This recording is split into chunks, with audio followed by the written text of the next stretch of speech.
آج ایسی پاک ہستی کا ذکر کریں گے جو جنت کی عورتوں کی سردار ہیں، سیدہ ہیں، طیبہ ہیں، طاہرہ ہیں، زاہدہ ہیں۔ بہت سے القابات ہیں جو گننے پہ آئیں تو ہماری زبانیں بھی خشک ہو جائیں گی، لیکن ان کے القابات، ان کی تعریف وہ بیان نہیں ہو سکے گی۔ آج ان کے مبارک نکاح کا کچھ تذکرہ کرتے ہیں۔ سیدنا ابن عباس رضی اللہ تعالی عنہما بیان کرتے ہیں کہ سیدہ فاطمہ الزہرا سلام اللہ علیہا کے نکاح کا تذکرہ رسول کریم صلی اللہ علیہ وآلہ وسلم کی بارگاہ مبارک میں بہت کیا گیا، لیکن جس نے بھی ذکر کیا اس پر دروازے بند ہو گئے تو وہ مایوس ہوا۔ پھر سعد بن معاذ رضی اللہ تعالی عنہ حضرت علی رضی اللہ تعالی عنہ کو ملے اور کہا، خدا کی قسم میں سمجھتا ہوں کہ اسے تمہاری خاطر روک رکھا ہے۔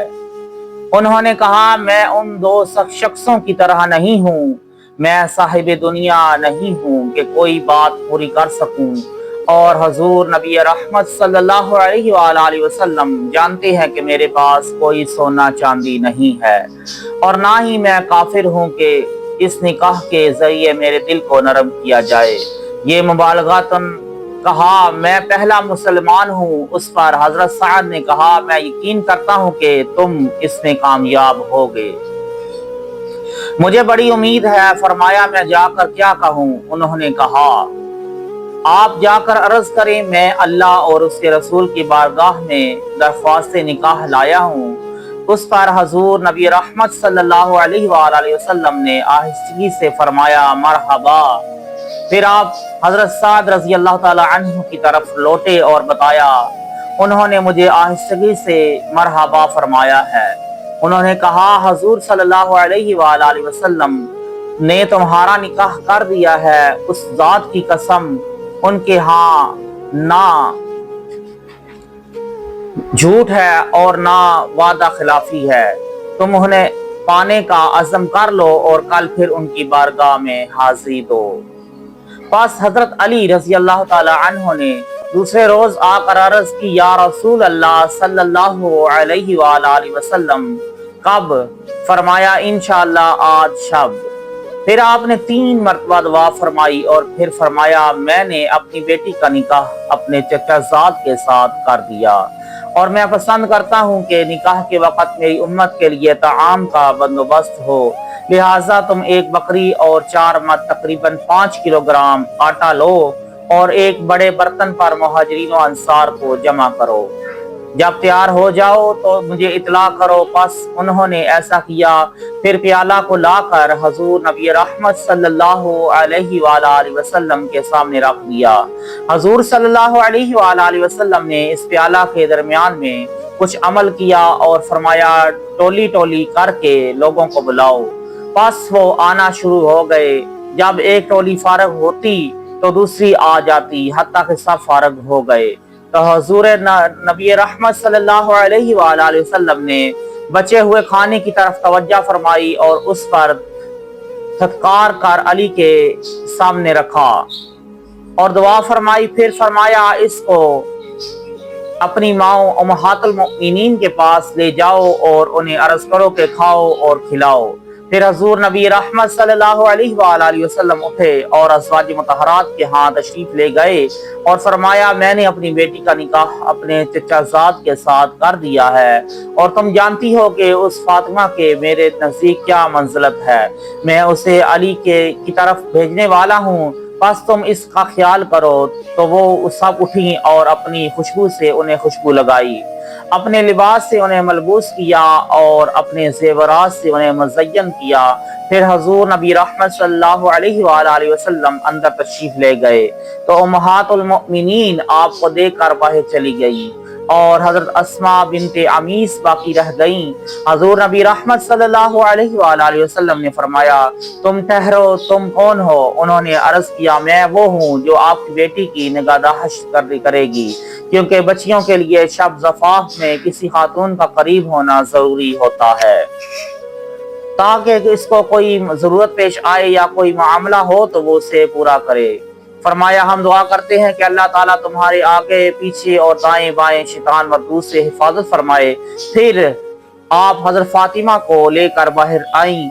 انہوں نے حضرت علی رضی اللہ تعالی عنہ کو دیکھا اور رو پڑیں۔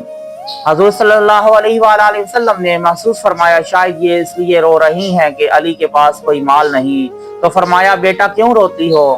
میں نے تمہارے بارے میں اپنی کوشش میں کوئی کسر اٹھا نہیں رکھی، اور میں نے اپنے اہل بیت سے تمہارے لیے بہترین شخص کا انتخاب کیا ہے۔ اس ذات کی قسم جس کے قبضہ قدرت میں میری جان ہے، میں نے تمہارا نکاح دنیا میں سردار کے ساتھ کیا ہے اور آخرت میں وہ صالحین میں سے ہے۔ پھر حضور صلی اللہ علیہ وآلہ وسلم ان کے قریب تشریف لائے اور فرمایا میرے پاس بڑا برتن لاؤ۔ حضرت اسماء لے آئیں تو حضور صلی اللہ علیہ وآلہ وسلم نے اس میں کلی کی۔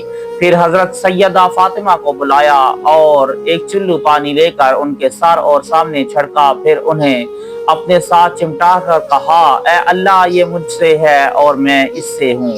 اے اللہ جس طرح تو نے مجھ سے ہر عیب دار چیز کو دور کر دیا ہے اور مجھے پاک فرمایا ہے، اسی طرح اس کو بھی پاک فرما دے۔ پھر ایک بڑا برتن منگوایا اور حضرت علی کے ساتھ وہی عمل کیا جو سیدہ کے ساتھ کیا تھا۔ پھر فرمایا کھڑے ہو جاؤ، اللہ تعالیٰ تمہارے ملاپ میں برکت فرمائے اور تمہارا معاملہ بہتر فرمائے۔ پھر حضور صلی اللہ علیہ وآلہ وسلم کھڑے ہوئے اور ان کا دروازہ بند کر کے چلے گئے۔ اس حدیث مبارکہ کو امام طبری نے روایت کیا ہے اور اس کی سند ضعیف ہے۔ المعجم الکبیر صفحہ نمبر 9 پر ہے، المصنف لعبد الرزاق جلد نمبر 5 میں ہے، مجمع الزوائد میں ہے، اور اس کے علاوہ جامع الاثار فی سیر و موت المختار میں ہے۔ یہ کافی طویل حدیث ہے۔ مصنف رحمۃ اللہ تعالی نے اس کے مخصوص جملے درج فرمائے ہیں اور اس کی سند بھی کمزور ہے۔ حافظ حیثمی رحمۃ اللہ علیہ نے لکھا ہے اس سند میں یحییٰ بن علا متروک ہے، اور حافظ عسقلانی نے لکھا ہے کہ اس پر حدیث گھڑنے کا الزام ہے، لیکن مصنف نے اس کی نزدیک یہ حدیث موضوع نہیں بلکہ ضعیف ہے۔ یہی وجہ ہے کہ انہوں نے اس سے اور اس سے پہلی حدیث سے استدلال کیا ہے اور ان دونوں کے جملوں کے آئندہ حدیث کے ساتھ مطابقت کی کوشش فرمائی ہے۔ اور مصنف بھی کوئی عام مصنف نہیں ہے، یہ مصنف جناب امام زین الدین محمد بن عبد الرؤف مناوی ہیں، اور انہوں نے اس پوری کتاب کو لکھا ہے، اور اس کتاب کا نام ہے مناقب زہرا، اور یہ عام کتاب نہیں ہے۔ میری آپ سے سب سے التجا ہے کہ یہ کتاب ہر گھر میں ہونی چاہیے کہ بی بی پاک سیدہ طاہرہ زاہدہ فاطمہ الزہرا ان کی شان کے بارے میں ہر ایک بچے کو، ہر ایک بڑے کو، ہر ایک عورت کو، ہر ایک مرد کو علم ہونا چاہیے کہ بی بی پاک کی ذات مبارکہ کی کیا شان رکھتی ہے، کیا مقام رکھتی ہے۔ اللہ تعالی ہم سب کو اہل بیت کا ادب و احترام کرنے کی توفیق عطا فرمائے، آمین۔